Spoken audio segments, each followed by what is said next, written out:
Мөрөөдөл тоглоом. Дэлхийн хамгийн анхны мэргэжил болох биеийн үнэлэлттэй баг хамт зэрэг хөгжсөн. Тэгээ 6 цэнгэлний хэлбэр тий. Мөрөөдөл тоглоомыг бол казиног бол дэлхийд даяараа тоглож байгаа хүн болгон мэдгүй юм гэж байхгүй. Тэгээ сүүлийн үед манай Монгол улсын засгийн газар тийм хааж хориглох тийм арга хэмжээ аваад байв л та. Тэгээд хааж хоригдсноор энэ мөрөөдөл тоглоомыг ялан дийлсэн одоо тий амжилт олсон тийм бол туршлага практик байхгүй. Тэгээд ер нь ямар гаргалгаа байгаа, ямар гарц байгаа. Тэгээ хувь хүний талаас ер нь бид нэр өөртөө юу хийвэл зохистой, юу хийж болох юм. Тэгээ яг энэний тухай өнөөдөр та бүхэнтэйгээ би ярилцъя гэж бодлоо. Хай, хөрөн оруулагч Тэмүүлэн байна. Хувийн санхүү ярьдаг MoneyWise Master Channel тавтай морил. Хэрв та subscribe хийгээгүй бол subscribe хийгээд share button дараарай. Харин тэрний оронд таны үнэн сэтгэл зүйд болон хувийн санхүүд чинь хэрэг болох контентуудыг хийж хүргэж явах болно. Ингээд видеонд орцгоё. За энэ сэдвийг би та бүхэнтэйгээ 4 хэсэгт хувааж ярилцъя гэж бодлоо. За нэгдүгээрт нь онлайн казино мөрөөдөл тоглоом ер нь яаж ажилтгийг. Хоёрдугаарт нь хүн ер нь яагаад мөрөөдөл тоглоомд донтдгийг. За гуравдугаарт нь болонгууд хэрв нэгэнд мөрөөдөл тоглоом тоглоод сурцсан эсвэл донтцсон бол яах ёстой, ямар арга хэмжээ авбал ер нь зохистой. За дөрөвдүгээрт нь болонгууд мөрөөдөл тоглоомтой мөр зэрэгцэн амьдарч сурах одоо тийм арга барилын талаар ярилцъя гэж бодлоо. Ингээд хэрв та мөрөөдөл тоглоом тоглодог бол эсвэл мөрөөдөл тоглоом тоглоод донтцсон, их мөнгө алдсан, эсвэл мөрөөдөл тоглоомд автах гээд байгаа бол энэ дөрвөн аргыг ойлгоод яг ингээ хэрэгжүүлчих юм бол мөрөөдөл тоглоомноос өөрийгөө сэргийлж өөрийгөө татаж авч мөрөөдөл тоглоомтой мөр зэрэгцэн амьдарч сурна гэдэгт би итгэж байна. За нэгдүгээрт нь казино онлайн бет мөрөөдөл тоглоом яаж ажилдаг вэ? За би тэдийг хоцсон, би энд хэдийг хоцсон ийм их мөнгө хийсэн, казиногоор мөнгө хийж болно гэдэг хүмүүст хандаж хэлэхэд хэдийг алдснаа яривал яг бодиттой сонсогдох баха. За казино онлайн бет 1xbet ч юм уу слотуудыг математикийн аргаар тухайн казино, тухайн онлайн бетийг ажиллуулж байгаа хүмүүст ашигын төлөө зориулж одоо програмчлсан байдаг учраас тоглогч тэнд мөрийг тавьж байгаа хүн казинод тоороо тоглож байгаа хүн хожино гэж байдгүй маа. Тийм ч учраас the house always wins гэдэг үг гарч ирсэн баг. За тэгээд казино онлайн бетүүд тоглогчдын мөрийг тавигчдын анхаарлыг татахын тулд олон башар арга том компанид маркетингийн ажлуудыг явуулж байдаг. Social media, зар сурталчилгаа, спонсоринг, бонус өгнө, зэнгэлтийн бонус өгнө гэх мэт олон янзын тийм том компанид маркетинг ажлууд явуулж байдаг учраас энгийн бид нэр тэр том компанид ажлуудын эсрэг ямар шанс байхгүй. Энэ бол бидний контролдож чадахгүй, контролж болохгүй хүчин зүйл юм аа. За өөрийнхөө шуналд ачаал болон найз нөхөд эргэн тойрон гэр бүлийнхэн ч юм уу амархан аргаар мөнгө олох сэтлээ одоо хувь хүн бид нар контролдож чадах юм байна. Тэгээд үүний тулд юу ойлгох вэ гэхээр бүгдээр казинонуудын одоо дараах хэдэн фактуудыг авч үзье. За нэгдүгээрт нь юу гэхээр ер нь их казино онлайн бетүүд орлогынхоо 40-60%-ийг ерөөсө донтцсон хүмүүсээс олж идэг нэгдүгээрт. За хоёрдугаарт нь болонгууд казинод тоглож байгаа хүн ерөөсө хожино гэж байдаг. Ерөөсө хамгийн гол нь математикийн аргаар ингээд програмчлсан байдаг учраас казино л өөрөө хожиж идэг дандаа явандаа. За гуравдугаарт нь казино юм онлайн бетээр ингээд тоглоод тэрнгөөрөө амьдраа, тэрнгөөрөө мөнгө хийгээд ингээд хангалттай ингээд амьдарч байгаа хүн дэлхий дээр байхгүй. За эцэст нь дөрөвдүгээрт нь юу гэхээр ерөөсө казино бол амархан мөнгө орлох арга биш, харин амархан мөнгө алдах арга юм а гэдгийг маш сайн ойлгох хэрэгтэй. За казино онлайн бет одоо 1xbet ч юм уу тийм том компаниудын арт талд нь одоо маркетинг, сэтгэл зүйч, хүний зан үйл, үйлдэлийг судлаач том шинжлэх ухааны баг ажиллаж идэг. Тэр баг нь юу хийдгийг гэхээр хүмүүсийг тоглогчдыг яаж удаан тэнд онлайн орчинд байлгах уу, яаж казинодоо удаан байлгаж их мөнгө тавиулж мөрийг тавиулах уу гэдгийг аргыг сэтгэл зүйн талаас хүний шинжлэх ухааны талаас нь ингээд судлаад янз бүрийн арга ингээд зохиогод байж идэг. Тийм учраас түрүү хэлсэнчлэн энгийн та бүхэд тэр том багийн эсрэг ямар ч шанс байхгүй. Одоо казинод орж ирсэн хүмүүс ингээд мэдж байгаа. Нэг мэтгэл 5 цаг 6 цаг өнгөрсөн, нэг мэтгэл 2 онцсон байлээ. Тэдэн дөрөв алдсан байлээ гэл. Өөрийн мэдлгүй ингээд айгүй олон цаг ингээд тоглолцсон байдаг. Тэр нь ямар учиртай юм бэ гэхээр нэгдүгürt казино ямар ч цонхгүй байдаг. Бас казино дотор ямар ч цаг байдгүй тэр нь яадаг юм бэ гэхээр хүмүүсийн нөгөө бидний цаг хугацааны мэдрэмжийг алдагдуулахын тулд ямар ч цонх цаг байрлуулдаг За хоёрдугаарт нь болонгууд казинонууд ер нь маш сайн агааржуулалтын системтэй байдаг. За тэгээд тэр агааржуулалтын системд яадаг гэхээр 100% хүчил төрөгч яхдаг. За хүчил төрөгч нь болонгууд 100% хүчил төрөгч хүнийг ядраадгүй, хүнийг сэргээдэг, хүний тархийг ажиллахад айгүй дэм өгдөг учраас 100% хүчтэй ингээд шахдаг. Тэгээд тэр нь ерөөсө хүнийг ядраадгүй. Тийм учраас нэг мэтгэд 8-9 цаг тоглосон байдаг. Нэг мэтгэд 2-3 цаг ингээд 2-3 өдөр ингээд тоглоод амар хүм алдцсан байдаг. Тэрэндээ байгаамаа. За 3 дугаарт нь болонгод мэдээж ороход үнгүй хоол унд өгөн. Цогтруулах ундаа янз бүрийн ундаа тий уух юмар үнгүй үйлчилдэг тэгж хүнүүрс ингээд татаа тий. За 4 дугаарт нь болгонд казинод оронгууд ингээд яг үүдэн дээр нь ч юм уу тий ингээд хүмүүсийн харах тийм хэсгээр нь айгүй том дэлгэцэн дээр нь тийм фейк айгүй их мөнгө хоцсон хүмүүсийн одоо машинууд ингээд чагсаалтууд гаргацсан байдаг. Тэр нь хүмүүс ямар сэтэл төрүүлдэг гэхээр вау энэ хүмүүс мөнгө хождог юм байна.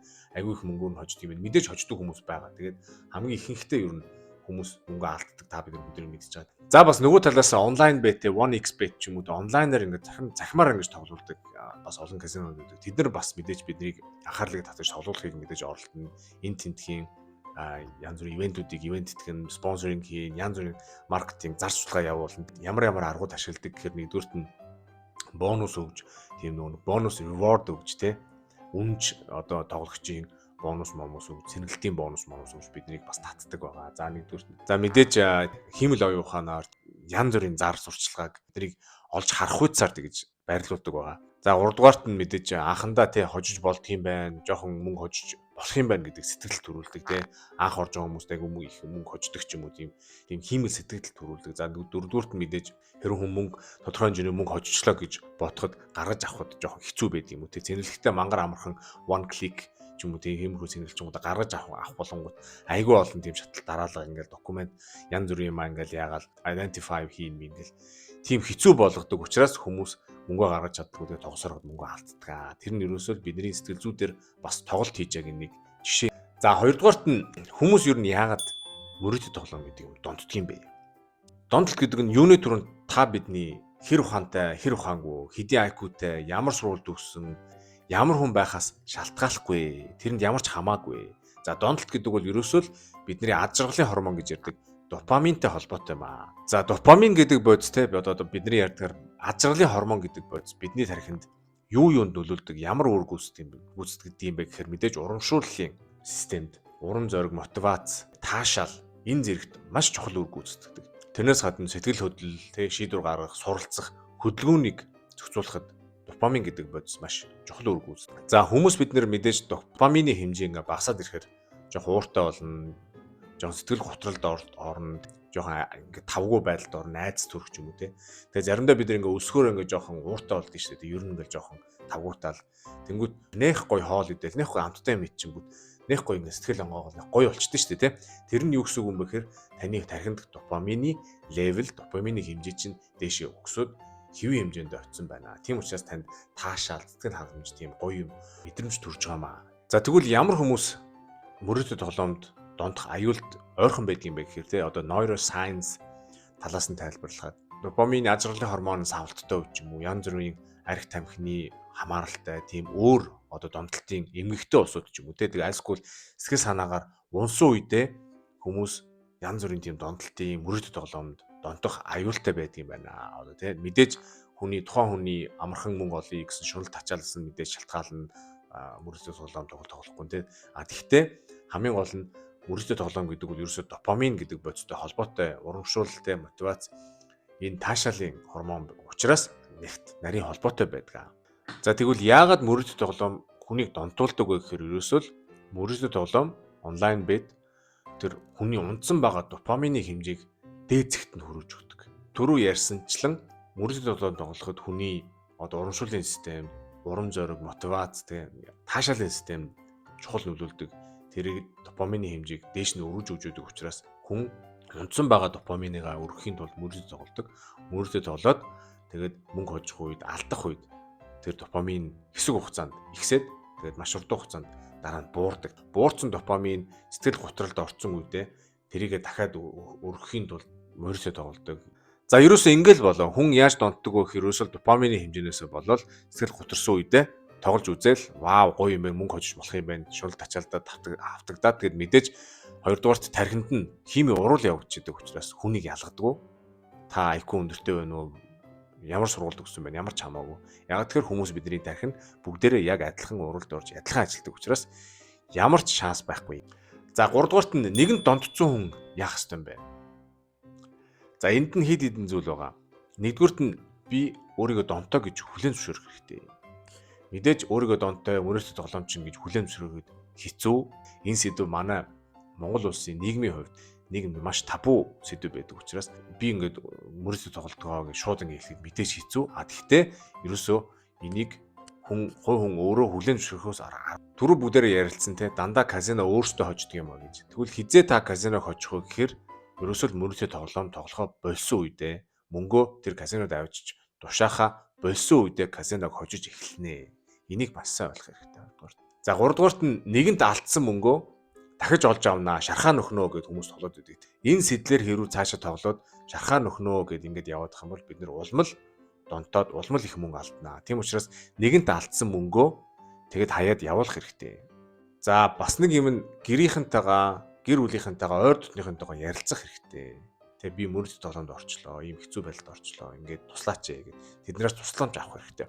Яагаад тэгэхээр та ганцаараа казино, тэг онлайн бет медийн эсрэг тэмцэнэхэд маш хэцүү. Иннээс гарна гэдэг тэг ганцаараа ингээд би болгочноо шархаа нөхөд ингээд хизээ нэгэн цагт буцаж мөнгөө эргүүлээд олж авнаа гэл тэгэл нэг ингээд улам ингээд доош живэд идэх. Тийм учраас ерөөсөө оройтог байгаа дээр хүмүүс тусламж авах хэрэгтэй. Хүмүүстэй ярилцах хэрэгтэй. Ерөөсөө хүлээн зөвшөөрөх.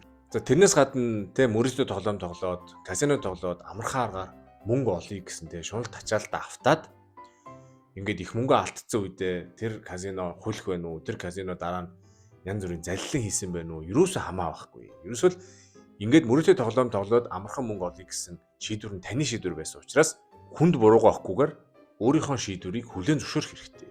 Яагаад тэгэхээр хүмүүс мөнгөө өөрөө өсгий те хурдан өсгий амархан мөнгө олъё гэж мөнгө алдчихсан бол дараа нь тэр залилан байсан ингэ гэсэн гэд ингээд жонжон хийгээд байд юм аа. Тийм учраас та гаргасан шийдвэртэй бат зогсоод тэг шийдвэрээ хүлээн зөвшөөрөх хэрэгтэй.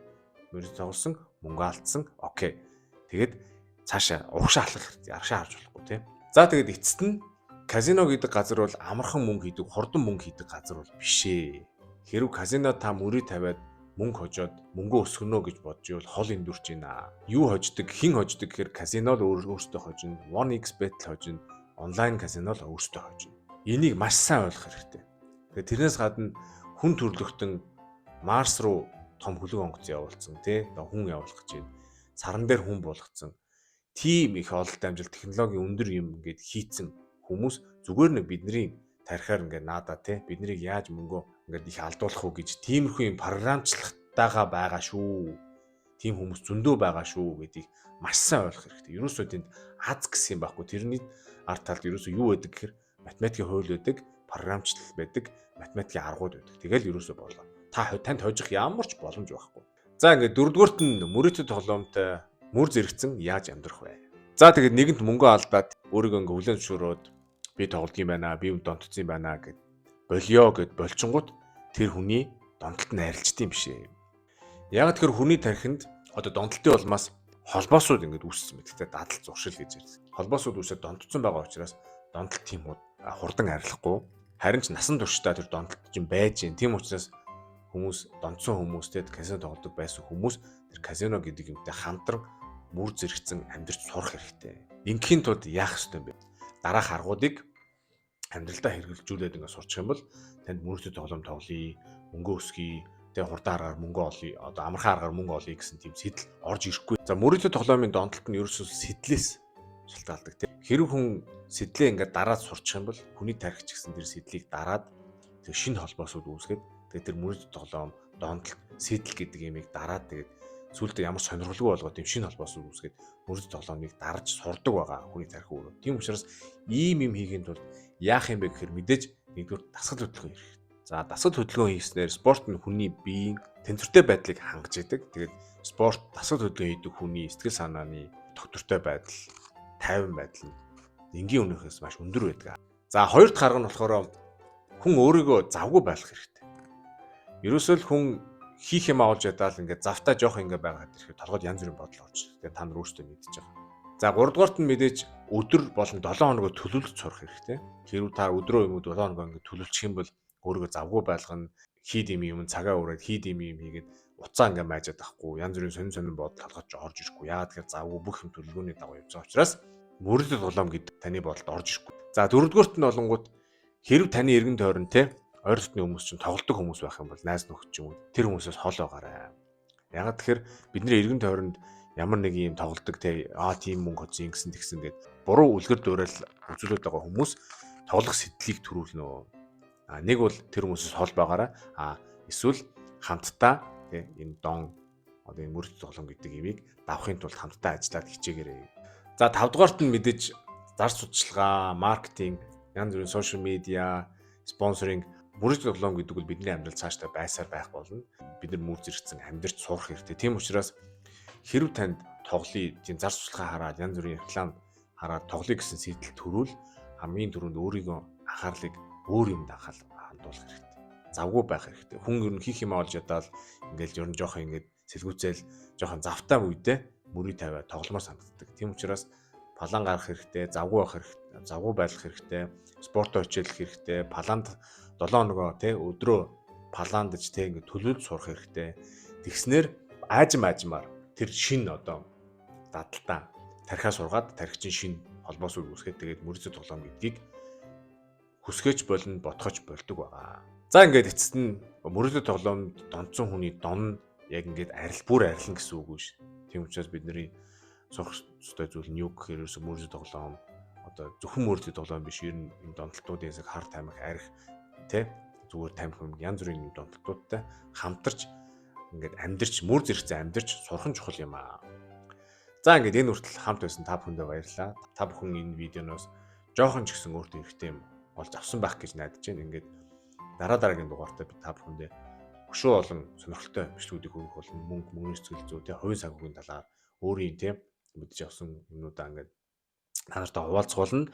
Ингээд энэ хүртэл хамт байсанд баярлалаа. Дараа уулзалтаа баяртай. Чао.